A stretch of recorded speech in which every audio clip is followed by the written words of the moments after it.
everyone, it's Lucy from My Crazy Craft Life, and today I'm here with a design team post for Dies R Us. Today I'm going to be making a fun paper flower card using some Sizzix layering flower dies, paper smooches loopy leaf die, and then a Pink and Mine Hello die that has a shadow to it as well. The paper I'm going to be using for these paper flowers is mulberry paper. And mulberry paper is a little bit different. The fibers are definitely moved around more than regular cardstock. And I like using it for paper flowers because it's a lot easier to manipulate than it is to do with regular cardstock, especially when you get out that little ball to kind of round it out or to make it look more similar to petals on flowers. Now the mulberry paper I get is from Dick Blick's, and you get kind of a sample package and you have no idea what you're going to get in there, so it'll have all different types. I will say they give you a good variety, but there's no guarantee on the color, the thickness, or anything like that you're going to get. Now it is easy to make quite a few of these when you're using a larger die cut machine, you know, a 6-inch or something like that, where you have your 6-inch plates, because you can fit multiple pieces on there and lots of the dies on there all at one time. And so you can cut quite a few out in a pretty quick amount of time. Now I use some scraps from my stash of card papers that I have, of pattern papers that I have, and I cut a strip down to 2 inches, and then I'm going to cut it off at the 5.5 inches, so it's going to go all the way across. It's an A2 size card, so it's 4 1/4 by 5.5 inches. The hello and the shadow I also used with paper that was in my stash. I think they were from the same collection because they look pretty similar with the color tones and stuff that are in the polka dots that are there, as well as the blue background that I used for that shadow. And that's what I did with the hello. I'm going to adhere those down, and I'm going to end up using foam tape when I adhere the whole sentiment to the card. And I'm just going to pop that on. And I like to use liquid glue with this. I think it dries quicker. It would be way too hard to try to do any tape runners or anything like that. And then I'm just going to piece together a bunch of these flowers and layer them up however I really feel like layering them up, and whatever I thought looked good together at that moment. And I'm again just going to use the liquid glue. It seems to be the easiest.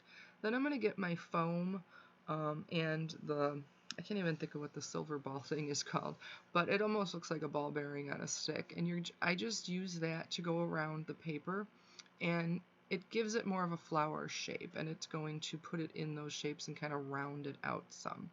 And like I said, I like using the mulberry paper when I do that. I think it works better than regular cardstock. I just think it's a lot easier to do. And I'll be honest, I don't have the patience to do it with regular cardstock because you have to definitely work at it more. I think thinner papers probably end up working better, but the mulberry paper is really nice with that. So here I'm just, like I said, going to pop up that sentiment, and that piece that I cut, the strip, oh, I think I already said it was 2 inches by the 5.5 after I had cut it down. Now the flowers I'm going to start piecing down after I add a couple of the leaves, and I'm just going to adhere those leaves down, and then I decided I want to get the sentiment in place before I added anything else to make sure that that was in the right area that I wanted it to be. Then I'm going to just start putting the flowers in wherever I think that I want to put them. Some of them I just glued directly down on top of the leaves. Some of them I popped up with some foam tape to give it a little bit more dimension. And then here I'm going to be making a double bow. I don't know if you've ever watched Gina K's video on how to make a double bow, but it took me forever to learn how to do this, even watching her video, I don't even know, probably 50 times. But I have another video that I'll link down below that I go in really slow motion to kind of tell you how to make this double bow, and it works perfectly every time when you do it correctly. But there's just a silly trick to it that you got to make sure you get right each time. So after I finished fiddling around with that, I originally was going to adhere that directly onto the card, but then I decided to pop it up with a foam dot. And like I said, I fiddle with that for a few minutes before I get the bows even on each side like I wanted, and then I just cut the tails down some.